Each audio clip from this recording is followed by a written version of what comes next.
ప్రేమ చూపిన కృపామయ నా ఊహల కంటే అధికముగా దయచేయు ప్రేమ నా ఊహల కంటెను అధికముగా దయచేయు ప్రేమమయా కృతజ్ఞతతో స్తుతి పాడెదను నా యేసునాథా నీవు చేసి కారములకై కోటి కోటి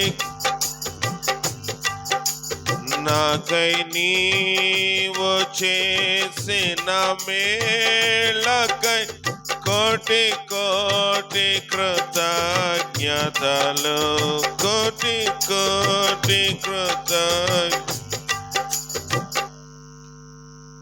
ప్రభువైన యేసుక్రీస్తు మీ అందరికీ వందనాలు.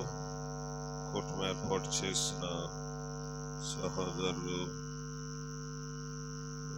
సందీప్కి, శారాకి వరకు మాడు కూడా ప్రత్యేక వందనాలు తెలియజేస్తా ఉన్నాను. చిన్న ప్రార్థన. జయముగల దేవా, నీ ఘనమైన ప్రార్థనలకు వందనాలు. ఇంతవరకు దేవా కొన్ని విషయములు మా సహోదరి ద్వారా తెలుసుకొని ఉన్నాము. దేవా తండ్రి, నా జీవితంలో మా జీవితంలో వాక్యం విని వెళ్ళిపోకుండా దాన్ని అన్వయించుకునే శక్తిని భాగ్యం నాకు మాకు దయచేయండి. పాపుల ప్రధానులను పరిశుద్ధుల అల్పుడను నన్ను ఒక్కసారి మీరు జ్ఞాపకం చేసుకుని దర్శించమని మా ప్రభువును రక్షకుడైన క్రీస్తు ద్వారా అడిగి వేడుకొని పొందుకొని చున్నాం పరమ తండ్రి, ఆమేన్. కీర్తనలు రాసిన గ్రంథం 8వ అధ్యాయము 2వ వచనం చదువుకున్నాం. కీర్తనలు రాసిన గ్రంథము 2వ అధ్యాయము కీర్తనలు 2 8:2 కీర్తనలు 8:2 శత్రువులను పగ తీర్చుకొని వారిని మాన్పివేటకై నీ విరోధులను బట్టి బాలుర యొక్కయు చంటి పిల్లల యొక్క స్తుతుల మూలమున నీవు ఒక దుర్గమును స్థాపించి ఉన్నావు. సరిపోతుందమ్మా. దేవుని వాక్యము అనేక సార్లు మనతో అనేక రకములుగా మాట్లాడుతూ ఉంటది. ఈ దినము మరి స్తుతి కూటము. దేనికి స్తుతి చెల్లించాలి? చాలా మంది అనుకుంటారు, కూటం పెట్టకపోతే నష్టమేంటి, ఇదే కేక్ కట్ చేసుకుని చాక్లెట్లు స్కూల్లో పంచి పెడితే చాలు, పెద్దవాళ్ళు అయితే మా డ్యూటీలో పంచి పెడితే చాలు అని అనుకుంటారు. వీటన్నిటికంటే ప్రాముఖ్యముగా దేవుని సన్నిధిలో మనం ఏం చేస్తున్నామో అది ప్రాముఖ్యం. స్కూల్లో చాక్లెట్ పెట్టడం వలన ఖర్చు అవుతుంది కానీ లాభం ఏముండదు, రూపాయి కూడా లాభం ఉండదు. అంటే స్కూల్లో చాక్లెట్ పెట్టడం వల్ల పిల్లలు సంతోషపడతారు, మంచిదే. అక్కడున్న టీచర్స్ కూడా సంతోషపడతారు, మంచిదే. కానీ దానివల్ల ఆత్మ సంబంధంగా కానీ శరీర సంబంధమైన మేలు ఏమీ జరగదు, ఉండదు. ఏంటండి పెట్టొద్దంటారంటే పెట్టొద్దని నేను చెప్పటం లేదు. దానివల్ల ప్రయోజనం ఉండదు.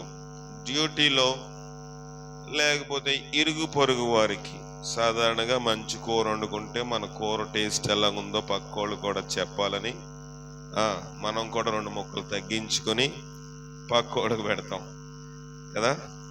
అంటే పెట్టొద్దని చెప్పటం లేదు. ఇప్పుడే వాక్యం ఉన్నాం కదా, ఆకలి కొనేవరకు పెట్టండి. ఆల్రెడీ వాళ్ళు తినేసి ఉంటారు. నువ్వు వండింది చేపలో మాంసమో ఏదేదో రకరకాల మంచి పదార్థం ఉంటే కనుక నువ్వు వండడం లేట్ అవుతుందా? ఖచ్చితంగా స్పెషల్ వండినప్పుడు లేట్ అవుతుంది. వాళ్ళు ఆల్రెడీ తినేసి ఉంటారు, మళ్ళీ మనం ఇస్తే సరే తీసుకుంటారు. కనుక మన రుచి ఇతరులు కూడా తెలుసుకోవాలని మంచి పదార్థాలు వండుకున్నప్పుడు ఇతరులకు పెట్టడం మన ఆనవాయితీ అయిపోయింది. దానివల్ల ప్రయోజనం ఏం లేదు. దానివల్ల బాగా వండారు అని చెప్తే సంతోషం అంతే. కొన్నిసార్లు బాగున్నా బాగోకపోయినా వాళ్ళు మనకి మొకమాటం కొద్దీ బాగుందని చెప్తారు.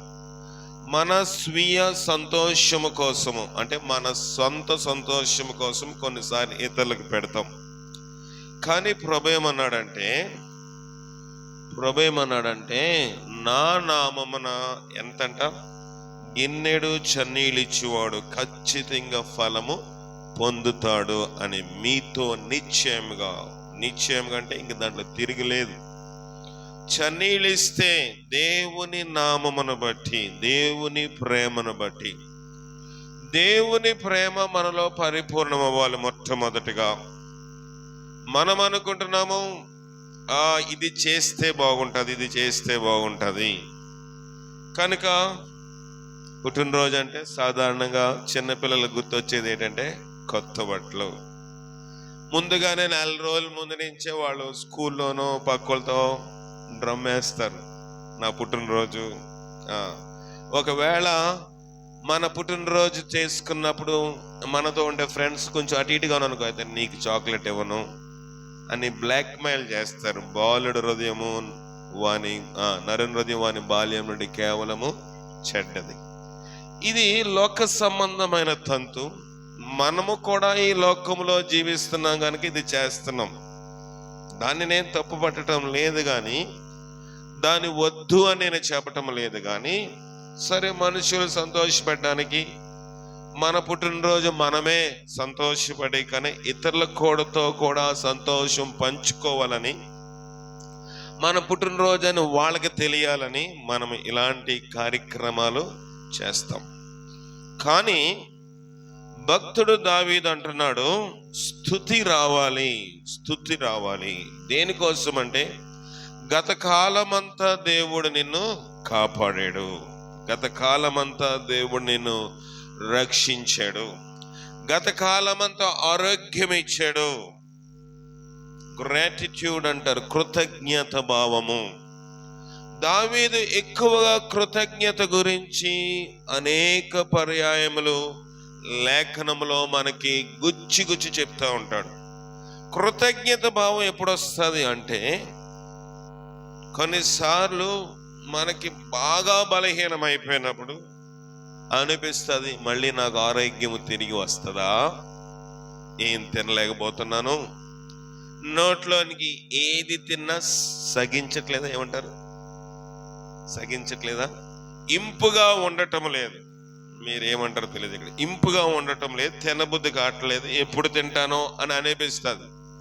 అలాంటప్పుడు ఆరోగ్యం బాగున్నప్పుడు కొన్నిసార్లు మనం నిబంధన చేస్తాం, ప్రభువా నాకు ఆరోగ్యం ఇస్తే, నాకు బలం ఇస్తే, నాకు శక్తి ఇస్తే నీకు కృతజ్ఞత చెల్లిస్తాను, లేకపోతే నీకోసం జీవిస్తాను, లేకపోతే నేను ఈ రీతిగా నా యొక్క జీవితంలోనికి వాక్య ప్రకారం నడుచుకుంటాను, లేకపోతే మంచిగా కూటం పెట్టించుకుంటాను. ఇవన్నీ మనం మాట్లాడతాం, తెలియకుండానే వాక్యము మన హృదయంలో నుంచి దేవునితో ఒక నిబంధన చేస్తాం. ఈ కృతజ్ఞత కూడిక, లేకపోతే ఈ కృతజ్ఞత ఎందుకు అవసరము అంటే, ప్రభు చేసిన దానికి, ప్రభు చేసిన మేళ్ళకి, ప్రభు చేసిన ఉపకారములకి కృతజ్ఞత చెల్లిస్తేనే గాని ఆయనకి తృప్తి ఉండదా? అంటే లోకములో మనుషులాగా ఆయన కూడా మన దగ్గర నుంచి మనం మేలు చేసిన తర్వాత లోకములో ఎవరికైనా మేలు చేస్తే ఏదో ఒకటి వాళ్ళ దగ్గర నుంచి మనం ఏం చేస్తాము, ఆశిస్తాము. దేవుడు అలాగే ఆశిస్తాడా? ఆశిస్తాడు అంటే ఖచ్చితంగా ఆశిస్తాడు, కానీ అది ఆయన కోసము కాదు. దేవుడు మనము చేసిన దానికి ఆయన కూడా తిరిగి నీవు నేను కృతజ్ఞత చెల్లించాలని ఆశపడతాడు. ఎందుకంటే దావీదు అంటున్నాడు ఇక్కడ, శత్రువులను పగ తీర్చుకుని వారిని మాన్పేయాలి. శత్రువులు నానా రకములుగా ఉంటారు. కొన్నిసార్లు మన భర్తే మనకు శత్రువు, కొన్నిసార్లు మన భార్య మనకి శత్రువు. ఉంటారా ఉండరా? ఈడి సావడే అంటే చావు వరకు నీ భర్త కోసం నువ్వు మాట్లాడావంటే నీ భర్త నీకేమై ఉన్నాడు? శత్రువే కదా. ఈమె చనిపోవాలని కొన్నిసార్లు భర్త అనుకుంటాడు. అంటే భార్యను శత్రుత్వంలోనికి తీసుకుని పోయాడు. కానీ ఎందుకు శత్రుత్వం వచ్చింది? భార్యాభర్తలు వివాహమైన తొలి దినాల్లోని ఇంగ్లీష్లో అంటారు హనీమూన్ అంటారు. అంటే తేనె లాంటి చందమామ అంట. చందమామ ఎలా ఉంటుందంట? తేనెలాగా ఉంటుంది. అంటే భార్యాభర్తల యొక్క సహవాసము, భార్యాభర్తల యొక్క దాంపత్య జీవితము, భార్యాభర్తల యొక్క జీవితము ఒక మధుర అనుభూతి వలె ఉంటది.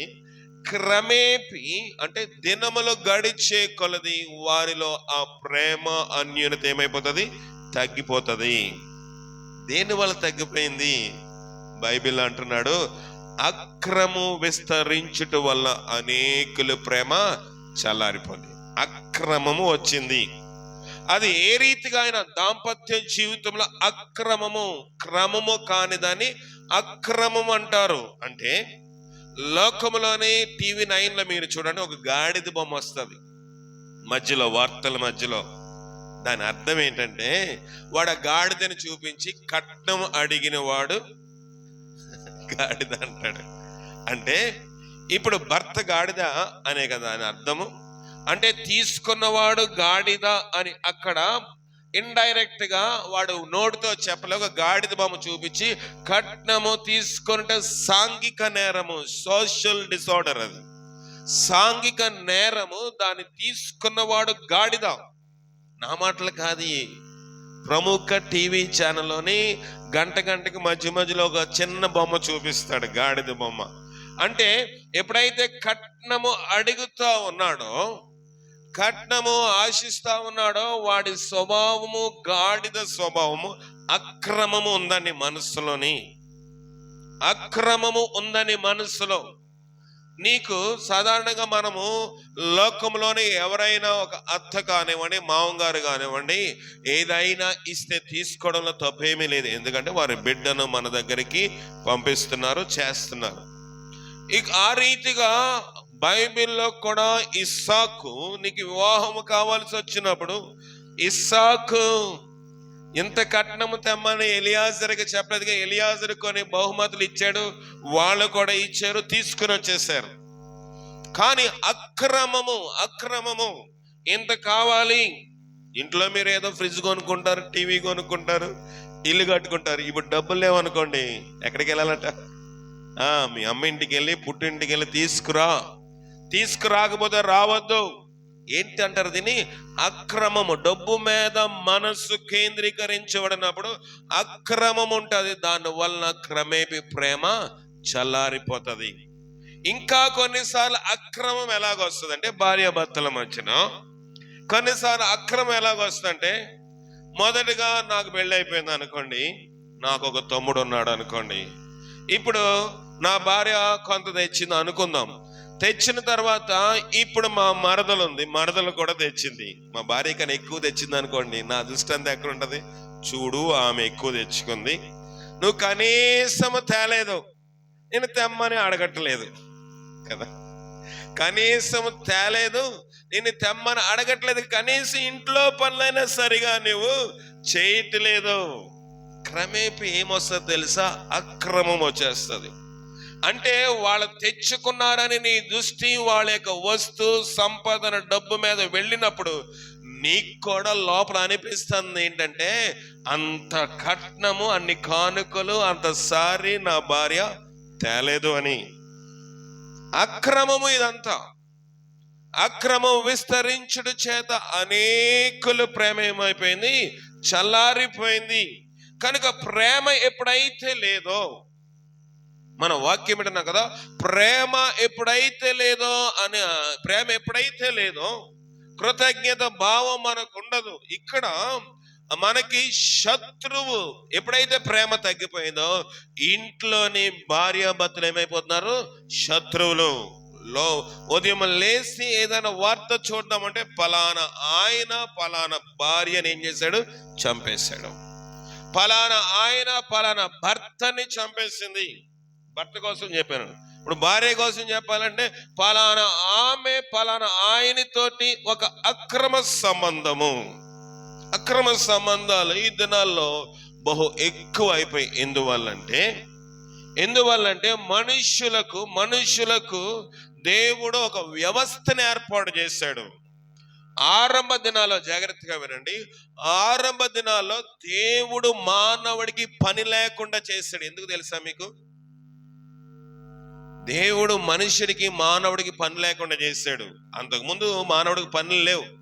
ఆదాము అవ్వ చక్కగా సంతోషంగా ఉన్నారు. ఎందుకంటే ఆదాముతో అవ్వ గడపాలి, అవ్వతో ఆదాము గడపాలి. వారిద్దరి యొక్క అన్యూన్యత అదే రీతిగా ఉండాలంటే మధ్యలో ఈ పని పాటలుంటే వారు అన్యూన్యముగా ఉండలేరు. కనుక దేవుడు ఏం చేశాడంటే వారికి పని పాట లేకుండా చేశాడు. చక్కగా ఉదయం వెళ్ళాలి, దేవుని స్తుతించాలి, అక్కడ తోటలో కాయలు ఉంటాయి తినాలి, వాళ్ళ యొక్క కాలకృత్యాలు తీర్చుకోవాలి, మధ్యాహ్నం ఆకలితే వెళ్ళాలి, అది తీసుకుని వచ్చి ఫ్రిడ్జ్లోనో డీప్లో నిల్వ చేసుకునే పని లేదు. కానీ క్రమేపీ మనుషులకి ఏమైందంటే శక్తికి మించి ఖర్చు చేయడం వల్ల ఆర్థిక వ్యవస్థలోని ఒడిదుడుకులు వస్తున్నాయి. ఆర్థిక వ్యవస్థ ఎప్పుడైతే ఒడిదుడుకులు వచ్చాయో కుటుంబంలో గడపవలసిన సమయం ఎక్కడ గడపాలి? వ్యవసాయము, వ్యాపారము, ఉద్యోగంలోని గడపాలి. ఉద్యోగంలో ఉదయం నుంచి సాయంకాలం వరకు కష్టపడతాం, చెమట ఊరుస్తాం, బాధపడతాం. ఇప్పుడు ఇంటికి వచ్చేటప్పటికి ఏం వస్తుందో చెప్పండి? అలసట వచ్చేస్తుంది. అలసట వచ్చే తర్వాత భార్యాభర్తలు గడిపే సమయం ఉంటుందా, పోతుందా? ఉండదు. భార్యాభర్తలు గడిపే సమయం క్రమేపీ తగ్గిపోతుంది. క్రమేపీ తగ్గిపోయిన తర్వాత వాళ్ళలోని లేనిపోయిన ఆలోచనలు వస్తాయి, లేనిపోయిన తలంపులు వస్తాయి. దాని వలన లోకములో అక్రమ సంబంధాలు బహుగా విస్తరించేస్తా ఉన్నాయి. ఇది సర్వే ఇచ్చిన నివేదిక. మనుషులు బిజీ. ఎప్పుడంటే నేను బిజీగా ఉన్నాను. ఎవరు ఫోన్ చేస్తారు? నేను బిజీ అంటే 5 నిమిషాల తర్వాత చేస్తాడా? 5 కాదు, 50 నిమిషాల తర్వాత కూడా చేయరు. బిజీ అండి, తర్వాత చేస్తాను. ఎప్పుడు ఫోన్ చేసినా బిజీ అండి, బిజీ. కుటుంబంతో గడపడానికి సమయం లేదు, బిడ్డలతో గడపడానికి సమయం లేదు, భర్తతో గడపడానికి సమయం లేదు, భార్యతో గడపడానికి సమయం లేదు. కానీ ప్రభువా నీవు ఫలించాలి అంటే, కీర్తనాకారుడు అన్నాడు, నీవు ఫలించాలి అంటే ఏం చేయాలంట? నీ లోగిట నీ భార్య ఫలించు ద్రాక్ష వలె ఉండాలి, నీ భోజనపు బల్ల చుట్టూ నీ పిల్లలు ఒలీవ మొక్కల వలె ఉండాలి. ఇలాంటి కుటుంబము ఆశీర్వాదం చూస్తుందంట. క్షేమము అంటే రక్షణ చూస్తుంది, పిల్లలను చూస్తుంది, సమాధానం ఉంటదంట ఇంటిలోని. ఆ ఇంటిలో ఏముంటదంట? సమాధానము. కనుక ఈ దినాల్లోని మనుషులు బిజీ వరల్డ్ లో ఉన్నారు. మనుషులు బహుగా ఎందుకంటే శక్తికి మించి కొన్నిసార్లు శక్తికి మించి ఏదైనా చేయవలసి వచ్చినప్పుడు, మీలో ఎంతమంది ఆహారం కోసం అప్పు చేసి ఉండొచ్చు? మనం ఎవరు ఆహారం కోసం అప్పు చేసి బతికిన వాళ్ళం కాదు. మనందరం ఏంటంటే, ఇప్పుడు నాకు బట్టలు కావాలి, డబ్బులు లేవు, ఏం చేయాలి? అప్పు చేయాలి. నాకు కారు లేదు, కొనేసుకోవాలి, ఏమైనా సరే కొనేసుకోవాలి, కనుక అప్పు చేయాలి. నాకు ఫలానా వస్తువు లేదు, ఇంట్లో ఫ్రిడ్జ్ లేదు, పక్క వాళ్ళు కొనేసుకున్నారు, నాకు కూడా ఉండాలి, అప్పు చేసి కొనేయాలి. ఎండాకాలం వస్తుంది, కొంచెం ఏసీ కావాలి, నా దగ్గర డబ్బులు లేవు, అప్పు చేసి కొనేయాలి. దాని వల్ల ఆర్థిక వ్యవస్థలో ఒడిదుడుకులు వస్తున్నాయి. ఇది వాస్తవం. మనం అందరం అంగీకరించాలి. ఒకళ్ళు కాదు, అందరం. నేను కూడా కొన్నిసార్లు ఏదైనా చేయవలసి వచ్చినప్పుడు, అయ్యో ఇది నా శక్తికి మించినది, దీన్ని అప్పు చేయకూడదు కదా. బైబిల్ ఎందుకంటుంది? అప్పు చేయవాడు అప్పు తీసుకున్న వాని దగ్గర ఏమైపోతాడంట? దాసుడు. ఇప్పుడు వాడు రాగానే దాసులలాగా అయిపోతాం, వాడు కనబడగానే పక్కెళ్ళిపోతాం, వాడు ఫోన్ చేస్తే ఎత్తాం, అవునా? వాడు ఫోన్ చేసి వేస్తాం, కనవాడు వస్తాడని తెలిసి ఇంటికి తాళం వేసి పక్క ఇంట్లో కూర్చుంటాం. ఇదంతా ఏంటంటే దాసోహము. ఇక్కడ బైబిల్ అదే చెప్తా ఉంది. కనుక ఇంటిలోని ఒక వ్యతిరేక వ్యవస్థ ఏర్పడిపోతుంది. బిడ్డల మధ్య వ్యతిరేక వ్యవస్థ. బిడ్డలు కనక ముందు ఎలా ఉంటది? నాకు బిడ్డలు కావాలి, బిడ్డలు కావాలి, బిడ్డలు కావాలి. బిడ్డలు ఇచ్చిన తర్వాత వీళ్ళు బరువు అయిపోతారు. ఎందుకంటే చాలదు కొన్నిసార్లు మనం సంపాదించే జీతము. కనుక ఇంట్లో కోపతాపాలు ఎక్కువైపోతాయి. ఇంట్లో ప్రేమ, ఐక్యత, సమాధానం ఉండదు. దానివల్ల కొన్నిసార్లు బైబిల్ కూడా మూసేసి ప్రక్కన అలాగా ఏం చేస్తామంట? ఇసిరేస్తాం. బైబిల్ కూడా ఏం చేస్తాము? ఇసిరేసిన వాళ్ళు ఉన్నారు బైబిల్ను. ఎందుకు ఇలాగ నేను చెప్తున్నానంటే, లోకంలో అనేక మంది మనుషులు ఈ రీతిగా ప్రవర్తించడము కోకోలాలం అంటే కోట్ల కొలది మనుషులు నేను చూశాను. దేనికోసము? ఇంట్లో వ్యవస్థ పాడైపోయింది. ఇంట్లో నువ్వు జీవన విధానము కొనసాగించలేకపోతున్నావు. దాంట్లో శత్రుత్వము చేసింది. ఇప్పుడు శత్రువులను ఏం చేయమన్నాడు? పగ తీర్చుకుని వారిని మాన్పివేయాలి. శత్రువులను పగ తీర్చుకోవడం మానిపేయాలి. భర్త భార్య మీద పగ తీర్చుకోకూడదు, భార్య భర్త మీద పగ తీర్చుకోకూడదు, తల్లిదండ్రుల బిడ్డల మీద ఏం చేయకూడదు? పగ తీర్చుకోకూడదు. బిడ్డలు కూడా తల్లిదండ్రుల మీద ఏం చేయకూడదు? పగ తీర్చుకోకూడదు, మాన్పివేయాలి. ఇంట్లోనే శత్రుత్వం ఈ దినాల్లో. ఇంట్లోనే శత్రుత్వం ఈ దినాల్లో. పగ తీర్చుకుని వారిని మాన్పివేయటకై ఏం చేయాలంట? చదవండి ఇప్పుడు పాఠం. నీ విరోధులను బట్టి బాలుర యొక్కయు చంటి పిల్లల యొక్కయు స్తుతుల మూలమున నీ ఒక దుర్గము స్థాపించాలి. కనుక ఇంటిలో శత్రు సంబంధమైన వాతావరణం ఉండకూడదంటే, భార్యాభర్తల మధ్యన సమాధానం ఉండాలంటే స్తుతుల మూలముగా దుర్గం ఏం చేయాలంట? స్థాపించుకోవాలి. దానికి ప్రభు స్తుతి అడుగుతున్నాడు. స్తుతి చెల్లించినంత మాత్రాన దేవుడు సింహాసనము తరిగిపోతుందా? తరిగిపోదు. దేవుడు మన స్తుతి చెల్లించినంత మాత్రాన దేవుడి సింహాసనం పెరగదు, తరగదు. ఆయన ఆకాశమందున్నాడు, మనం భూమి మీద ఉన్నాము. కానీ స్తుతుల మూలముగా నీవు నేను దుర్గము స్థాపించుకోకపోతే అది నీకు నష్టం అని బైబిల్ తేటగా చెప్తా ఉంది. స్తుతి ఎలాగొస్తుంది అంటే, నీకు దేవుడి కార్యం చేశాడు కనుక నీ ఇంట్లో శత్రుత్వం ఉండకూడదంటే, నీ ఇంట్లో భార్యాభర్తల మధ్య సమాధానం ఉండాలంటే, నీ ఇంటిలోని సమాధానపు ఆత్మ ఉండాలంటే, నీ ఇంట్లోని దీర్ఘకాలము బ్రతికే ఆయుష్ ఉండాలంటే, నీ ఇంట్లోని లోగిట ఫలించు ద్రాక్షవల్లి వలె ఉండాలంటే, నీ భోజనపు బల్ల చుట్టూ నీ పిల్లలు ఒలీవ మొక్కల వలె ఉండాలంటే, ఇంటిలో స్తుతులతోటి జీవితము దినచర్య ప్రారంభం కావాలి. స్తుతుల మూలమున నీ ఒక దుర్గము స్థాపిస్తామంటే ఎవరు స్తుతి చెల్లించాలంటే అక్కడ చూడండి, బాలుర యొక్కయు చంటి పిల్లల యొక్కయు. బాలుర యొక్కయు చంటి పిల్లల యొక్కయు. ఎందుకు ఈ మాట మాట్లాడుతున్నాడు? బాలుర యొక్కయు చంటి పిల్లల యొక్కయు. మనము పిల్లలను కొంచెం మాటలు వచ్చినప్పుడు ఇంక స్కూల్లో జాయిన్ చేయాలండి. మా వాడు మాట్లాడేస్తున్నాడు, మా పాప మాట్లాడేస్తుంది, మా కూతురు మాట్లాడేస్తుంది, నా కొడుకు మాట్లాడేస్తున్నాడు. స్కూల్లో జాయిన్ చేసేయాలి. చిన్నప్పటి నుంచి మంచి కాన్వెంట్ చదివించాలి. మంచిదే. ఎంత ఆసక్తి ఉంటుంది లోకంలో విద్య అభ్యాసము చేయాలని. విద్య అభ్యాసం చేయించదని చెప్పను. విద్యను ఉపదేశించడము, విద్యను నేర్పించడం తప్ప నేను చెప్పను. కానీ అదే శ్రద్ధ బిడ్డల చేత మోకరింపజేసి, అయ్యో దేవుడు ఈ ఉదయకాలమందు మనకి నూతన దినము ఇచ్చాడు. దేవుడి దినము 5 ఏళ్ల లోపలికి వెళ్ళే నాస్తా ఇచ్చాడు, మధ్యాహ్నం లంచ్ ఇచ్చాడు, రాత్రి ఏమి ఇచ్చాడు? డిన్నర్ ఇచ్చాడు, రాత్రి భోజనం ఇచ్చాడు, పడుకున్నప్పుడు సుఖమైన నిద్ర కూడా ఇచ్చాడు అని స్తుతులు చెల్లించేటట్లు బిడ్డలను మనం ఏం చేయాలంట? మోకరింప చేయాలి. ఎప్పుడైతే బిడ్డలు మోకరించారో, నీ బిడ్డల చేత స్తుతి చెల్లించడం నేర్పిస్తా ఉన్నావో, నీ ఇంటి చుట్టూ ఒక దుర్గము దేవుడు ఏం చేస్తాడు? స్థాపిస్తాడు. దాంట్లో తిరిగేం లేదు, దాంట్లో అనుమానము లేదు.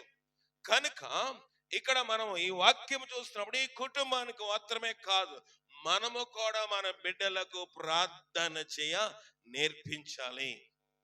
బాలుడైన సమయంలో ప్రార్థన చేశాడు, దేవుని స్వరం వినగలిగాడు. చిన్న బిడ్డలను మనం ఉదయకాలం స్కూల్కి 9 గంటలకు పంపించేస్తాం. కొన్ని స్కూల్స్ 8:45కి స్టార్ట్ చేస్తారు. ఒక పావు గంట ఉదయకాలము ప్రేయర్ ఉంటుంది. తర్వాత మధ్యాహ్నం ఎన్ని గంటలకు పంపిస్తారు? 12 గంటలకు పంపిస్తారు. అంటే 3 గంటల సేపు, 9, 10, 11, 3 గంటల సేపు స్కూల్లో ఉంచుతారు. మధ్యాహ్నము ఒక అరగంట, గంట ఇంటికి భోజనం కోసం పంపిస్తారు. భోజనం బెల్ల ఇచ్చి మళ్ళీ స్కూల్కి ఎప్పుడు పంపించేద్దామా అనుకుంటాం. స్కూల్లో ఉండడానికి ఉదయం 9 నుంచి 12 గంటలు, 3 గంటల సమయము, మధ్యాహ్నము 1 గంట నుంచి 4 గంటల వరకు 3 గంటల సమయం, దినమునకు 6 గంటలు. ఎంత వయసు? ఇంకా 3 సంవత్సరాల వయసు. ఎంత వయసు? ఇంకా 4 సంవత్సరాల వయసు. ఎంత వయసు? 5 సంవత్సరాల వయసు. 6 గంటల సేపు చదివేస్తారా స్కూల్కి వెళ్ళి? చదవరు. కానీ స్కూల్లో ఉంటే క్రమశిక్షణ ఉంటుంది. స్కూల్లో ఉంటే చుట్టుపక్కలతో ఎలా ఉండాలో తెలుసుకుంటారు. స్కూల్లో ఉంటే క్రమం ఉంటుంది. స్కూల్ అంటే టైం టు టైం భోజనం చేస్తాడు. తినకపోతే మాస్టర్ కొడతాడు, తినకపోతే మిస్ కొడుతుంది, తినకపోతే టీచర్ కొడుతుంది అని పంపిస్తున్నాము. మంచిదే. కానీ దేవుని సన్నిధిలో బిడ్డలని ఎంతసేపు మోకరింపజేస్తున్నాము, ఎంతసేపు వాక్యము చదివిస్తున్నాము. ఆ అని 2 అక్షరాలు ఉంటాయి అంతే పలక మీద. జీవితాన్ని ఆడు ఎప్పుడో వచ్చి చూడకుండా ఆడు రాస్తాడు, వచ్చేసిందమ్మా, వచ్చేసిందమ్మా, వచ్చేసింది నాయనమ్మా, నాకు రాయడం వచ్చేసిందని అనుకోండి, వెంటనే నీళ్ళేసి తడిపేసి పలక తుడిచేస్తాం. రాయి ఇప్పుడు అంటాం. రాయడం రాకపోతే మళ్ళీ రాసి మళ్ళీ దిద్దు, మళ్ళీ దాని మీద ట్రేస్ చేయి, మళ్ళీ కనుక పలకములో స్లేట్ పెన్సిల్ ఇచ్చి వారి చేత రాయిస్తాము. లోకంలో విద్యను అభ్యసింప చేయడానికి కష్టపడుతున్నాం. కానీ ప్రభు అంటున్నాడు, మొదట నా నీతిని రాజ్యాన్ని వెదకండి, చదువు దానంతటదే వస్తుంది. మొదట నా నీతిని రాజుని వెదకండి, ఇవన్నీ మీకు అనుగ్రహించబడతాయి. కృతజ్ఞత భావము. ఇవి లెంట్ డే, శ్రమ దినాలు కాదు, శ్రమ దినాలు కాదు, శ్రమల క్రీస్తు శ్రమలను ధ్యానం చేసే దినాలు. చాలా మంది శ్రమ దినాలు అంటున్నారు. శ్రమ దినాలు కాదు, క్రీస్తు శ్రమలను మనం ధ్యానం చేస్తున్నాం. క్రీస్తు సిలువ మీద ఎలా శ్రమ పడ్డాడు, క్రీస్తు ఎలా ఉపవాసం ఉన్నాడు, క్రీస్తు ఎలాగో పశ్చాత్తాపడ్డాడు, క్రీస్తు ఎలాగో మన కోసం ప్రార్థన చేశాడో సిలువ ధ్యాన దినములు అంటారు. ఇట్లా ఏం ధ్యానములంట? సిలువ ధ్యానము. సిలువ అనేది చాలా ప్రాముఖ్యమైనది. మనుషులు క్రైస్తవులు అని చెప్పడానికి, ఇది చర్చ్ అని చెప్పాలంటే సిలువ ఉంటుంది.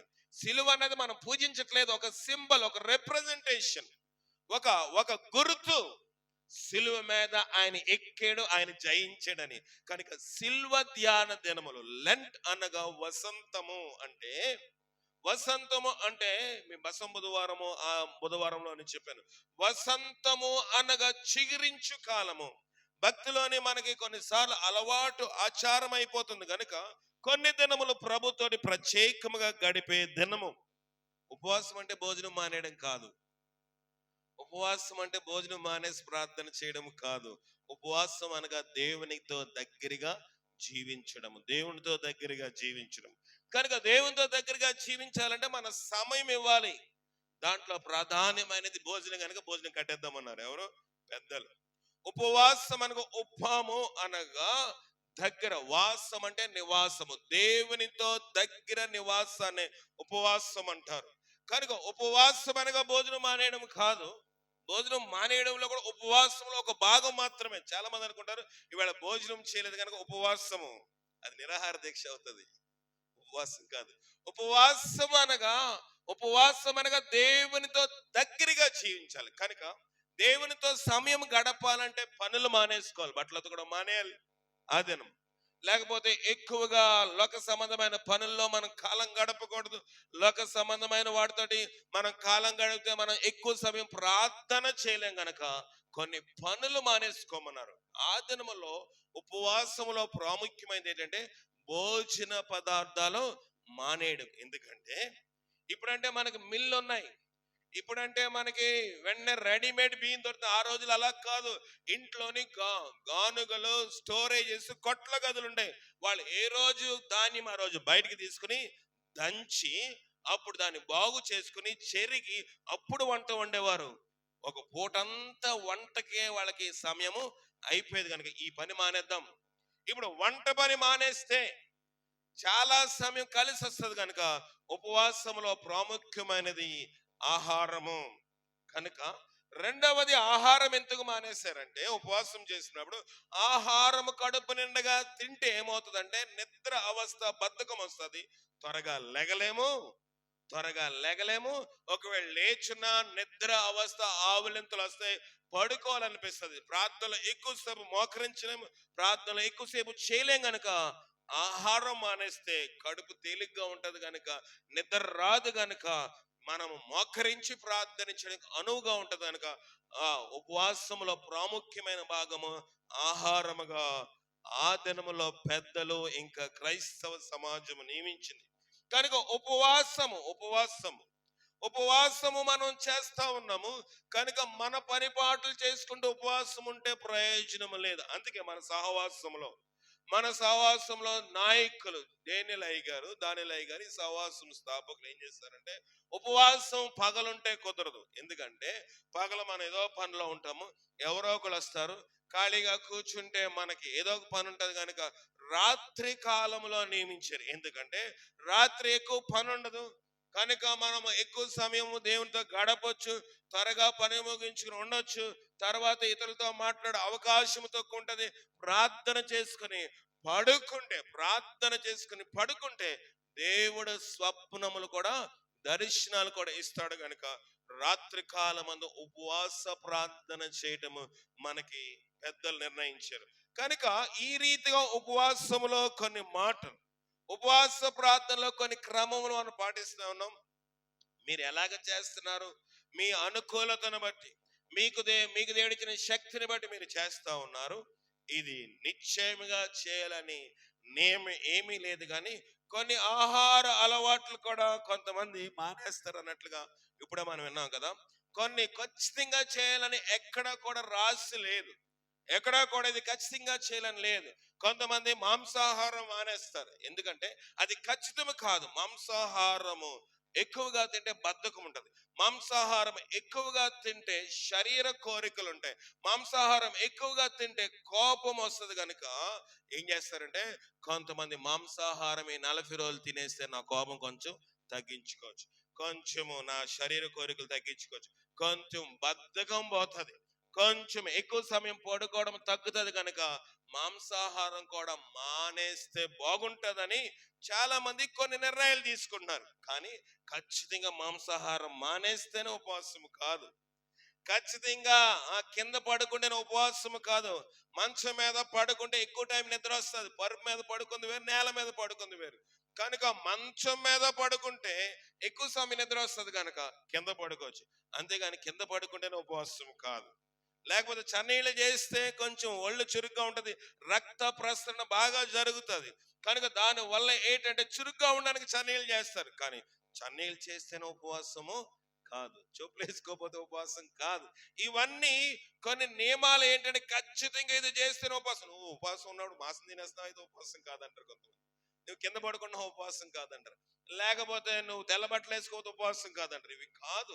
మన శరీరము దేవునితో గడపడం, జాగ్రత్తగా వినండి, మన యొక్క దేహము దేవునితో ఎక్కువ సమయం గడపడానికి మనకు తెలుసు. కొన్నిసార్లు కొన్ని రకమైన మాంసాలు తిన్నప్పుడు నాకు ఎక్కువ నిద్ర వస్తుంది. ఓహో, రాత్రి తిన్నాను, అందుకే ఇవాళ త్వరగా లేగలేకపోయాను. కనుక దీన్ని కట్ చేస్తే, ఈ ఆహారం కట్ చేస్తే కొంచెం ఎక్కువ సమయం నేను చేయగలను. కనుక ఆహార నియమాల వల్ల, లేకపోతే శరీర అలవాటు వల్ల దేవునితో గడపడానికి ఏదైతే అభ్యంతరంగా ఉందో దాన్ని మానేసుకుంటే, మనకు తెలుసు మన శరీరం దేని వల్ల ఎక్కువ నిద్ర వస్తుందో, మనకు తెలుసు మనం ఎక్కువ ఏ పని చేస్తే తక్కువ దేవునితో గడుపుతాం. వాటిని మానేసుకొని దేవుని సన్నిధిలో గడపడమే ఉపవాసము. కనుక ఈ యొక్క లెంట్, లేకపోతే ఈ సిల్వ ధ్యాన దినములో దేవుని సిలువను మనం ధ్యానిస్తా ఉన్నాం. కొంతమంది ఉన్నారు సంతోషం, కొంతమంది లేరు, దానివల్ల సంతోషమే.